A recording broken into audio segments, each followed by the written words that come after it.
नाज़रीन, हैदराबाद में किरण खान शोरो ॻोठ मां जवाबदार हिक ॿाड़ी खे अगवा करे वियो हो। नसीम नगर पुलिस नाकाबंदी कंदे जवाबदार खे गिरफ़्तार करे ॿाड़ीअ खे बाज़ियाब कराए वरितो आहे। इन हवाले सां वधीक तफ़सील ॿुधाइण जे लाइ असां सां गॾु टेलीफोन लाइन ते मौजूद आहे महरान टीवी जो रिपोर्टर अब्दुलरसूल चांडियो।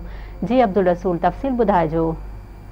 जी हाँ, बिल्कुल। ॻोठ किरण खान शोरो मां जवाबदार कोटड़ी वासी फ़कीर मोहम्मद सुमरो 6 वरनि जे ॿारड़े मोहम्मद उमर मलाह पुत्र रियाज़ मलाह खे वर्ग लाइ अगवा करण जी कोशिश करे रहियो, जंहिं दौरान उतां जा मक़ामी माण्हुनि ॿारड़े खे सुञाणे वरितो ऐं जंहिंखां पोइ जवाबदार ॿारड़े खे ॻोठ में ई छॾे फरार थी वियो। जंहिंखां पोइ इतला ते पुलिस कोटड़ी तरफ़ वेंदड़ तौरु हैदराबाद तरफ़ वेंदड़ मुख़्तलिफ़ जेके रूटनि ते नाकाबंदी कंदे जवाबदार फ़कीर मोहम्मद सुमर खे गिरफ़्तार करे छॾियो आहे। जॾहिं त गिरफ़्तार कयल जवाबदार खे नसीम नगर थाणे ते पिणु आंदो वियो। नसीम नगर पुलिस आहे, SHO नसीम नगर सैफुर रहमान फतेह तरफ़ां मुख़्तलिफ़ इलाइक़नि में नाकाबंदी कंदे जवाबदार खे गिरफ़्तार करे संदसि जेको ॿारड़ो मगवी उनजो जेको वालिद आहे रियाज़ मल्लाह, उनजी फ़रियाद ते जवाबदार फ़कीर मोहम्मद सुमर मथां केस दाख़िल करे वरितो आहे।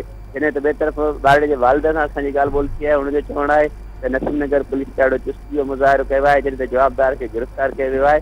बहितरीन क़दम आहे, हिन सख़्त खां सख़्त कानूनी कार्रवाई कई वञे, हिनखे सज़ा ॾिनी वञे। अब्दुलरसूल जी महिरबानी।